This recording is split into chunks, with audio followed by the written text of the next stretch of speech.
नाज़रीन, इब्तदाई के अंदर जो बातचीत हुई उसी पे पूरा मोहल्ले वकू जो है और आने वाले दिनों के अंदर जो कॉन्स उसके होंगे इसी के ऊपर बातचीत की जाएगी और मुफस्सल गुफ्तगू होगी एक अलग नुक्ता नज़र के हवाले से, उन आँखों की जो बारीक बीनी है उसके हवाले से जो दूर बैठे इस पूरे मंजर को देखती हैं लेकिन किसी के करीब तर हैं, और वो उन पॉलिसी साजों के करीब तर कि जहाँ से फैसले हो रहे हैं और मशरक़ वस्ता की अगली तारीख जो है वो लिखी जा रही है। स्टूडियो के अंदर मौजूद हैं अमेरिका से जो है वो 2 दिन पहले ही पाकिस्तान आए साबिक मुशीर जो बाइडन, शाहिद खान साहब बहुत शुक्रिया सर आपके, बहुत शुक्रिया, थैंक यू। और अमेरिका के अंदर इस वक्त मौजूद हैं साबिक मुशीर ट्रंप और बारहा हमारे प्रोग्राम के अंदर वक्त दे चुके हैं, मेरी मुराद साजिद तारड़ साहब से। साजिद तारड़ साहब आपका भी मशकूर हूँ सर वक्त देने के लिए। सबसे पहले खान साहब आपकी तरफ आता हूँ, ये जो इस वक्त मौजूदा सूरत हाल बन चुकी है और एक तरफ अगर आप तेहरान कुम का मंजरनामा देखें या जो कल नजफ़ करबला का मंजरनामा था, वहाँ पे लोगों में गम व गुस्सा पाया जा रहा है और वो लोग बबांगे दोहल डोनाल्ड ट्रंप तक और बेंजामिन नेतन्याहू तक और अमरीकी अवाम तक और इजरायली अवाम तक और दुनिया तक ये पैगाम दे रहे हैं कि तुम लोग जो रजीम चाहते थे, तुम लोगों ने जिन लोगों का खात्मा किया, हमारी उनसे दिली वाबस्तगी किस तरीके से थी। तो वहां पर वो जो अश्क शोई के मनाजिर हैं वो एक नया नैरेटिव पैदा कर रहे हैं। तो इसी के बीच में कल रात होने वाले जो हमले हैं जिसको बुनियाद ये बनाया गया कि ऑयल टैंकर्स के ऊपर हमले हुए जिसमें कतर, सऊदी अरेबिया और अरब ममालिक और बशमूल अमेरिका का जहाज था, उसको बुनियाद बनाया गया। तो ये किस तरफ को मंजरनामा जा रहा है? बहुत बहुत शुक्रिया मुझे अपने प्रोग्राम में बुलाने का, इट्स ऑलवेज एन ऑनर। देखिए जो सिचुएशन है वो यही है कि एक MOU साइन हो चुका है which is going towards the agreement. उस एग्रीमेंट की जो डिटेल्स हैं हैज़ टू फिगर आउट। जो इस वक्त ईरान की तरफ से जो एक लिटल जो फ्लेयर अप हुई चीज़ें, और वो ऑफ कोर्स ईरान ने उन दो जो ऑयल टैंकर्स हैं उन पर अटैक किया ऑफ कोर्स। तो America has to retaliate, there is no way के they can get away with this, right. अब ईरान की जो, अब देखें सबसे बड़ी बात जो इसमें जो समझने वाली है कि ये of course this is like America's aggression towards Iran, इसमें तो कोई दो राय नहीं है। लेकिन जिस वक्त जो चीज़ें इस वक्त हो रही हैं और with the help of Pakistan and the other middle eastern country, Pakistan is on the top, तो अब Iran has to comply with that, right, और सो एज USA, राइट। तो अगर एक चीज़ अगर एक जो निगोशिएशन हो रही going in the right direction और उसमें ये इस किस्म की चीज़ हो जाती है, these are oil tanker, these are not recreation boats. जैसे मैं अभी आपको प्रोग्राम से पहले कह रहा था, ऑयल टैंकर को तो आप एक माचिस की तीली से उड़ा सकते हो, and you know just exaggerating a little bit, but this is what it is. It's full of the combustible oil. So you cannot do that. अब जब वो किया उन्होंने तो ऑफ कोर्स वो अमेरिका ने उस पर हमला किया। Of course Donald Trump is frustrated, he has to be frustrated कि एक कन्वर्सेशन हो रही है, निगोशिएशंस हो रही हैं, और ऑफ कोर्स स्ट्रेट ऑफ हरमूज का इशू बहुत बड़ा इशू है, ये न्यूक्लियर से भी बड़ा हो गया, लेकिन बहरहाल both of these things has to be resolved. अब यह है कि ईरान परसीव्स और फील्स कि they are in position of power, which they are in a way, because वो 3 मील की जो 3.5 किलोमीटर या 3 मील की जो वो स्ट्रेट का जो हिस्सा है, राइट, वो it is crippling the world. 20% of the sweet crude passage through that, right. Middle eastern country भी क्रिपल हो जाते हैं। सब जिस कंट्री में हम बैठे हैं, तो पाकिस्तान, उस पर कितना इम्पैक्ट होता है, पूरी दुनिया पे क्या इम्पैक्ट होता है। तो this has to be resolved. It cannot go the way it is going, right. आपने एक असल बीच में नुक्ता उठाया कि अमेरिका को भी और ईरान को भी बीच के जो मीडिएटर हैं, जो मुज़ाकरातकार हैं, उनके साथ भी गुफ्तगू करनी चाहिए, उनको भी लूप में लेना चाहिए।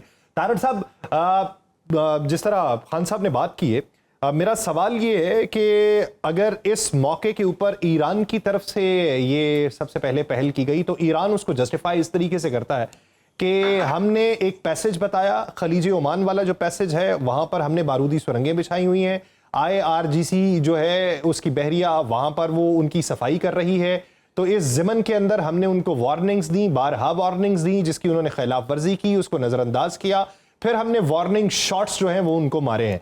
क्या ये जस्टिफाइड है या फिर आप समझते हैं कि IRGC कुछ भी क्लेम कर दे ऐसी सूरत हाल में जिससे दुनिया वाकफियत नहीं रखती तो उसके ऊपर इबहम बरकरार रहेगा? सबसे पहले तो मेरा ऑनर प्रिविलेज कि मैं शायद खान साहब के साथ आज दोबारा प्रोग्राम में हूँ। सर मेरा सलाम अर्ज कीजिएगा और it's always pleasure be on your show. Yes, अब sir. दूसरी Feeling चीज is जो अर्ज mutual. करना चाहूंगा कि थैंक यू सो मच, जो उसमें जो मैं अर्ज करना चाहूंगा कि आज इंटरनेशनल जरीदे अमेरिका में क्या कह रहे हैं, अजीब सा मंजरनामा है। मैं पहले एक चीज बड़ी मुश्किल से मैंने डाइजेस्ट की थी, वो कहते थे जंग बंदी है लेकिन झड़पें जारी हैं।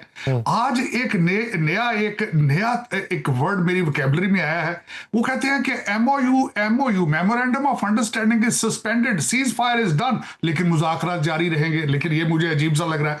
अब उसमें मैं अर्ज करना चाहूंगा कि आज जरीदे क्या कह रहे हैं। जरीदे ये कहते हैं कि डोनाल्ड ट्रंप साहब ने कहा है कि ईरान के साथ हम बात कर लेंगे लेकिन it's a waste of time. बड़े सख्त अल्फाज इस्तेमाल किए उन्होंने उनके लिए, ईवल कहा, उनको सिक कहा, स्कम और कैंसर कहा कि cancer has to be taken care. लेकिन इसमें एक इंटरेस्टिंग जो है वो द टेलीग्राफ है, उन्होंने कहा है कि ईरान ने धमकी दी है कि ये जंग जो है रेड सी के अंदर एक्सपेंड कर सकती है। उनका इशारा बाबे मंदब की तरफ है। और दूसरा कतर जो है, कतर के जहाज के ऊपर हमला करना, मैं ये समझता हूं अपने पांव पे कुल्हाड़ी इस तरीके से कि कतर तो मीडिएट करा रहा था और ईरान के फंड्स वहां मौजूद हैं, उन्हीं को उन्होंने आज जो है वो उन पे हमला कर दिया। कतर ने एहतजाज किया है अकॉर्डिंग टू द फॉक्स के कुवैत और बहरीन के इनके हमलों के ऊपर हम एहतजाज करेंगे। और अब इस वक्त ये भी बताना चाहूंगा कि कुवैत और बहरीन क्यों उन्होंने कुवैत और बहरीन को क्यों पिक किया है, यूएई के ऊपर हमले नहीं कर रहे, किसी और पे हमले नहीं कर रहे। वजह यह है कि अभी तक सिर्फ कुवैत और बहरीन के साथ उनकी अंडरस्टैंडिंग नहीं है। दूसरे जीसीसी कंट्रीज ऑलमोस्ट ईरान की जो शराइत हैं उनको मान चुके हैं। अब यहां पे एक और चीज जो अर्ज करना चाहूंगा कि ये क्यों हो रहा है। हो इसलिए रहा है कि ईरान के हौसले बुलंद हैं, ओवर कॉन्फिडेंट हो चुके हैं। वो समझते हैं शायद प्रेसिडेंट ट्रंप को अमेरिका के अंदर से सपोर्ट हासिल नहीं है और हम जिस तरीके से दिल है उनका बाजू मरोड़ देंगे। मुझे यही खदशात हैं कि कहीं उनका यही चीज जो है वो मजीद आगे इसको ना लेके जाए। मैं यहां पे अर्ज करना चाहूंगा, कल 100 जो अहदाफ थे ईरान के अंदर उन पे हमला किया है और आज प्रेसिडेंट ट्रंप साहब ने फरमाया है कि हम आज रात एक बड़ा हमला करेंगे। तो मेरे ख्याल में ये न्यू नॉर्म जो है दुनिया के लिए अच्छा नहीं है। मैं स्ट्रेट ऑफ हरमूज के हवाले से कहूंगा, ये भी एक प्रेसिडेंट सेट अच्छा नहीं हो रहा। उस वजह से ये है कि दुनिया में बहुत ज्यादा स्टेट्स मौजूद हैं, बल्कि 6 तो बहुत इंपॉर्टेंट है। अगर यहां से प्रेसिडेंट सेट होगा तो फिर हम एज अ कंज्यूमर सारी दुनिया उसकी कीमत अदा करेगी, क्योंकि अल्टीमेटली वहां से क्या गुजरता है कंज्यूमर प्रोडक्ट्स। ठीक, खान साहब, जिस तरह तारड़ साहब ने एक बात की, उन्होंने कहा जी कि इस वक्त वो ओवर कॉन्फिडेंट है। इब्तदा के अंदर जब ये जंग छिड़ी थी और इसके नताइज जो हैं वो पूरी दुनिया ने देखे, तो एक जुमला पूरी दुनिया के अंदर गया कि डोनाल्ड ट्रंप और बेंजामिन नेतन्याहू ने मिस कैलकुलेट किया, जिसकी वजह से ये नताइज भुगतना पड़े, यानी ईरान की पार को। और अगर ईरान इस वक्त मिस कैलकुलेट कर रहा है तो फिर इसके नताइज किस तरीके से भुगतना पड़े? जो तारड़ साहब ने कहा उसमें बहुत हद तक सदाकत है। वो बिल्कुल ठीक कह रहे हैं कि ओवर कॉन्फिडेंट हुए हैं ईरानी, और अब like they were pushed against the wall for number of years, right. So they feel they have nothing to lose, right. फिर वो इस वक्त ये देखते हैं कि स्ट्रेट का जो एक नई जो डेवलपमेंट हुई है, ये तो न्यूक्लियर से भी बड़ी है, and they can cripple the world if they want, and they are doing it, right. तो वो उस पर, और वो ये समझते हैं कि we are in a position of power, which actually they are not. लेकिन ये है कि उसमें जो वो क्रिएट कर रहे हैं चीज़ें, उसकी वजह से प्रॉब्लम होगी, बहुत ज़्यादा प्रॉब्लम होगी। और वो अब ये है कि जो मिडिल ईस्टर्न कंट्रीज़ की जिनकी तारड़ साहब ने बात की, अब because they are like Qatar में अमेरिका का बहुत बड़ा नेवल बेस है, कुवैत में तो बहुत, एक आपको पता ही है, वो बिकॉज ऑफ इराक, तो वहाँ तो पूरा एक अमेरिकन बेस है।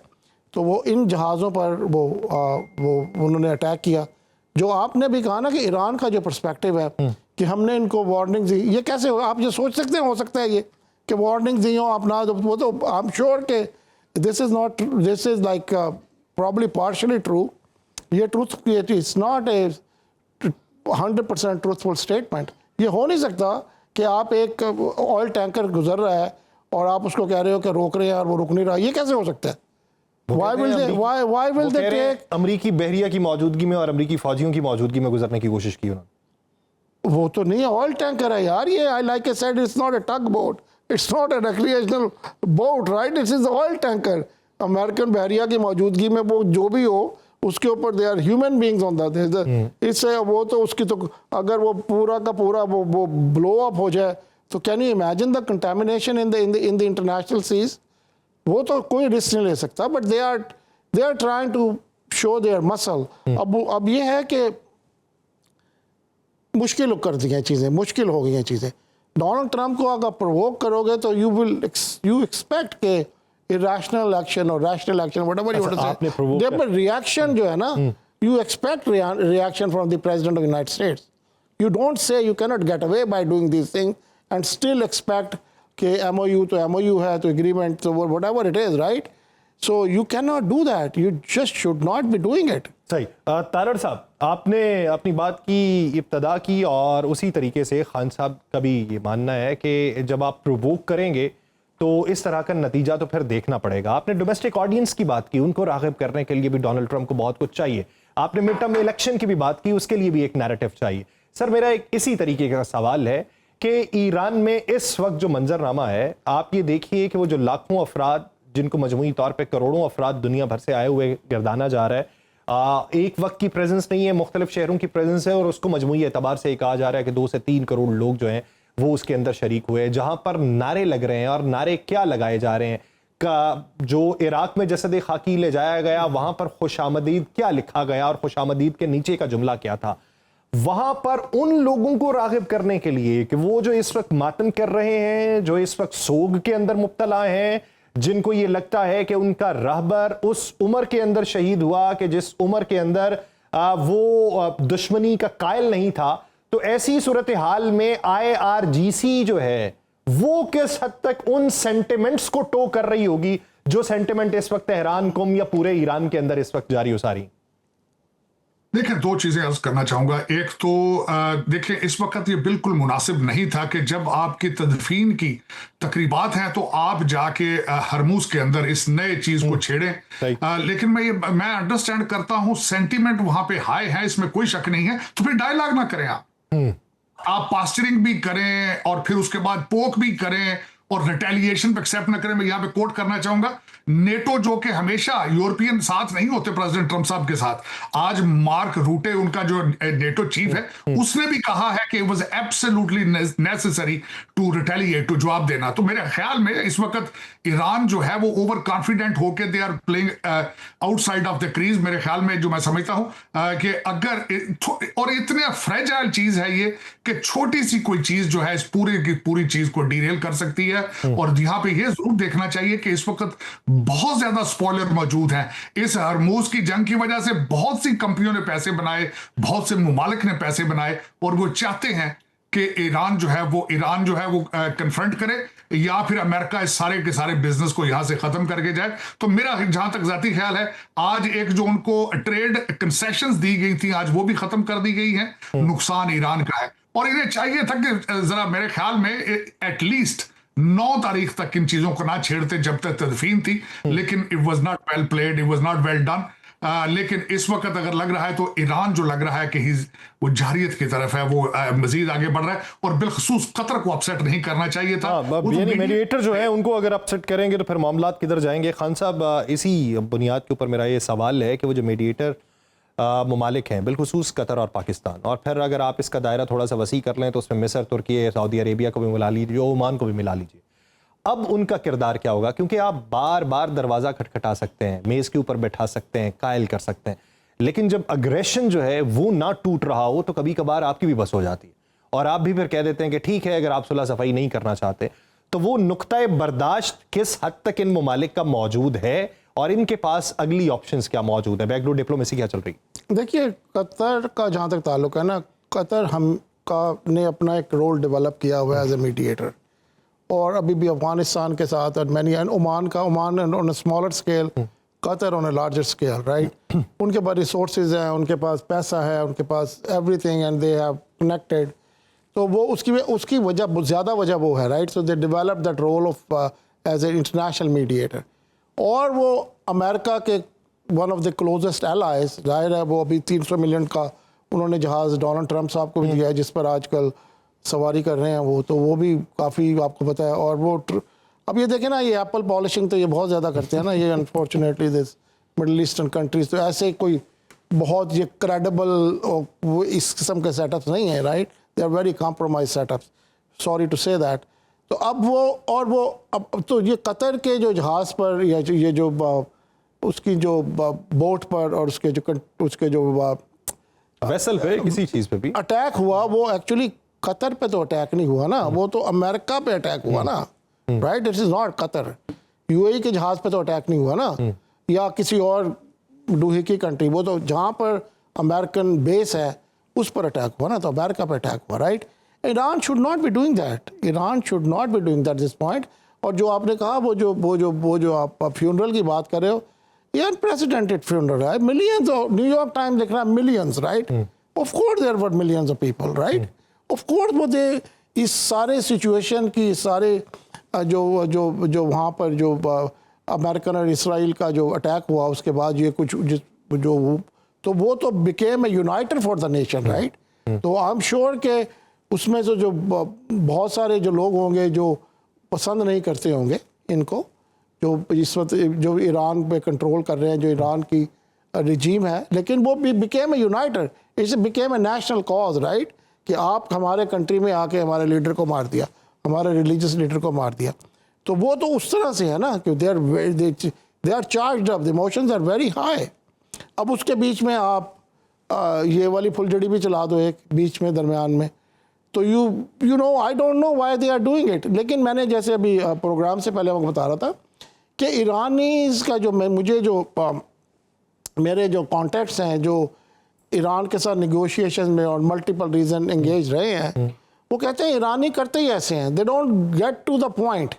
वो एक बात शुरू करते हैं, उसके बाद कोई और छोटी सी चीज़ भी इस पर डाल देते हैं जिसका आपने कभी पहले जिक्र ही नहीं किया होता। और इसकी जो हम सब के नॉलेज में है, ये बहुत सारी चीज़ें तो ज़ाहिर है ना प्रेस में आती हैं ना हमें मालूम होती हैं कि निगोशिएशन तो चल रही होती है ना। अब ये पीछे भी जब अब ये इतने अरसे जो ईरान के ऊपर जो फाइनेंशियल सैक्शंस हैं, तो ओमान में निगोशिएशन तो चल रही होती है ना कि अमेरिका से अदर कर, लेकिन अब इराक ईरान वॉर को देखे ना, 8 साल लगा दिए इन्होंने वॉर में, 8 साल is easy to say, right, but ये they don't get to the point, they get to the वो जो होती है ना एंड गेम क्या है, राइट। उस एंड गेम पर अपेरेंटली ऐसे लगता है कि Iran has some hang ups, right. अभी भी ऐसे लग रहा है कि बात आगे बढ़ जाती है बहुत हद तक। ऑफ कोर्स वो जो ओरिजिनल बात है कि इजराइल और अमेरिका का अटैक ईरान पर, absolutely it shouldn't have happen, absolutely shouldn't have happen. अब जो इस पूरी दुनिया मसले पड़ी है, बात आगे बढ़ रही है, बीच में एक और ये स्पॉइलर जो है वो तो मौजूद देखिए ना, है, ये shouldn't be, it should not be there, it should not be there, right. अब एक जस्टिफिकेशन हो गई ना, अब अमेरिका के पास एक जस्टिफिकेशन हो गई। अब उस जस्टिफिकेशन में वो कुछ भी कर सकते हैं ना इस वक्त, राइट, कुछ भी कर सकते हैं। डैमेज तो इवेंचुअली ईरान को होगा ना, बहुत ज्यादा होगा। और उसके साथ साथ वो जो मीडिएटर्स हैं वो इस वक्त मुश्किल कश्मकश, कतर तो देखें, कतर तो इसमें जबरदस्ती शामिल हुआ है ना। अब देखें ना, कतर पर losing face, right, in a way, right, कि हम सारी दुनिया की मीडिएशन कराते हैं, हमारे पास रिसोर्सेज है, हमारे पास पैसा है, हमारे पास अमेरिका के अला है, हमें ये कहाँ से आ गए फील्ड मार्शल साहब बीच में, राइट। वो तो हमें भी शामिल करें, वो तो फेस सेविंग है ना कतर का। कोई तारड़ साहब के भी क्लोजिंग कमेंट सर इसी पे, आप क्या समझते हैं कि मीडिएटर्स जो हैं उनके लिए क्या मुश्किल है, वे आउट क्या है, और उस वे आउट में कितना अरसा मजीद दरकार होगा?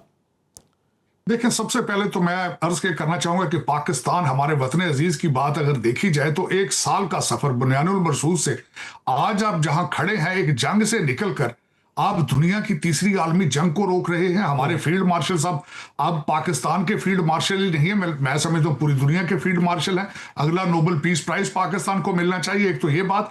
और दूसरा ये आज इसमें सबसे बड़ी बात, एज ए मीडिएटर आज आप लिबिया के आप उनको भी मीडिएट कर रहे हैं। आप अब इस रीजन के अंदर जो अपनी डिफेंस डिप्लोमेसी को लेकर निकले हैं, you are touching the roof of it. इतना आसान काम नहीं है। 190 ममालिक में से मेरा वतन अजीज एक वाहिद ऐसा मुल्क है जिसके ऊपर रियाज, तेहरान, बीजिंग, वॉशिंगटन डीसी सबको एतमाद है। It's a big responsibility. और मैं समझता हूं, मुझे यकीन है कि आज भी हमारे पाकिस्तानी जो हमारी सियासी और अस्करी लीडरशिप है वो इसमें एंगेज होगी। बल्कि इस वक्त वाशिंगटन डीसी में भी हमारी कई शख्सियात हैं जो यहाँ पे मौजूद हैं, और मैं समझता हूं कि वो दे विल नॉट। एक सबसे ज्यादा जो मुझे चीज पसंद आई है पाकिस्तानी लीडरशिप की साबित कदमी कि वो मायूस नहीं हुए, आखिरी मोमेंट तक उन्होंने अपनी जो है वो सफारतकारी जारी रखी।